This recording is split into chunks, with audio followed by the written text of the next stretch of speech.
дигар бора аз дафтари марказии радиои озодӣ дар Прага Шалогул Хоҷа ҳастам ки чун дар сабти пешӣ ваъда дода будам дар ин лаҳзаҳо бозам дар рӯбарӯи шумо қарор гирифтам ва соат ба вақти Прага 10:15 аст, бо вақти душанбе 3 соат қавотар ва алло ман барои шумо сархати хабарҳои муҳимро хоҳам гуфт. Албатта дар ин сархатҳо мо на танҳо Тоҷикистон балки кишварҳои дигарро низ ҳатман дахл хоҳем кард ва хоҳем дид ки дар дигар нуқтаҳои дунё чӣ ҳодисаҳо мегузаранд. Аммо бозам нахуд шурӯъ мекунем аз Тоҷикистон.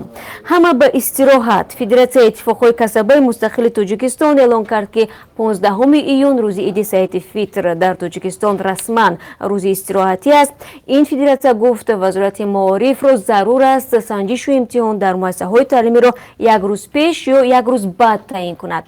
ин эълон дар ҳолест ки қаблан корбарони шабакаҳои иҷтимоӣ акси ҷадвали имтиҳонҳоро нашр карданд ки масъулини таълимгоҳҳо дар ин рӯз имтиҳонҳои хонандаҳоро муайян намуданд.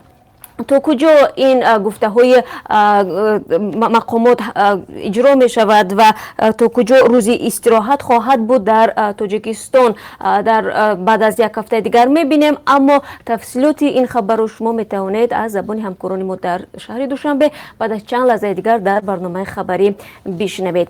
чаро чин дастгирии Тоҷикистонро дар шароити феълӣ ногузир медонад? Раҳбарони Чину Тоҷикистон бо ҳам дидору гуфтугӯ доштанд. Си Ҷинпинг се нерӯи аҳриманиро ёдовар шуд. Эмомалӣ Раҳмон ба кӯмакҳои Чин баҳои баланд дод. Чуну чарои ин мулоқотро дар барномаи хабарӣ бароятон бо тафсил қисса хоҳем кард. Иқдоми нав. Русия ба муҳоҷирон иҷоза дод ки дар маҳалли сохтмон ва ё дар ҷойи дигари кор худро сабти ном кунанд. Оё буду боши муҳоҷирон баъди ин иқдом осонтар мешавад? Дар ин бора мо суҳбате дорем ки метавонед дар барнома ҳатман бишнавед. чораандешӣ кунед. ҳизби дар Тоҷикистон фаъолияташ мамнӯи наҳзати исломӣ ба созмонҳои байналмилалӣ ва кишварҳои дӯсту шарики Тоҷикистон муроҷиат кардааст. аъзоёни ин ҳизб даъво доранд ки узви собиқи ин ҳизб ва хонаводаҳояшон дар Тоҷикистон мавриди боздошт ва таъқиб қарор гирифтанд. мақомот дар ин замина чӣ мегӯянд? наҷотбахшӣ на касб балки мояи ифтихор аст. Кумитаи ҳолатҳои изтирорӣ дар рӯзҳои боз ба даҳо навраз аз хонаводаҳои осебпазир наҷотбахширо тамрин дод. наҷотбахшони касбӣ умедворанд насли ҷавон ба ин пеша таваҷҷӯҳ хоҳанд кард. оё байни либосу анъанаҳои миллӣ бо пӯшишҳои исломӣ созиш вуҷуд дошта метавонад? тароҳони индонезӣ талош доранд дар ин замина роҳҳале пайдо намоянд. ин танҳо чанде аз хабару гузоришҳое аст ки ҳоло ман ба саҳми шумо расондам ва бархе аз инҳо дар барномаи хабарии мо баъд аз 3 соати дигар тақдими шумо азизон мешавад.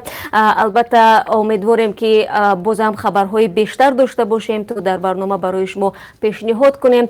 моро метавонед дар пахши зинда дар Озодӣ видео YouTube тамошо кунед ва чанд лаҳза пеш як хабаре ба мо расид ки дар вилояти мухтори Кӯҳистони Бадахшон мақомоти маҳаллӣ барои танзим намудани фурӯш ва истеъмоли машруботи спиртӣ аз қабили арақ ва дигар маҳсулот баъзе аз чораандешиҳоро пеша карданд ва онҳо мегӯянд ки соатҳои муайянро барои фурӯши арақ онҳо пешниҳод доранд ва чун худи мақомоти маҳаллӣ ҳам эътироф мекунанд ки дар ин минтақа назар ба дигар нуқтаҳои Тоҷикистон фурӯш ва истеъмоли машруботи спиртӣ хеле баланд будааст. албатта дар ҷараёни рӯз мо ин хабарро бозам такмил мекунем ва барои шумо баъдан пешниҳод хоҳем кард. моро баъд аз 3 соати дигар дар пахши мустақими Озодӣ видео канали махсуси мо дар YouTube тамошо кунед.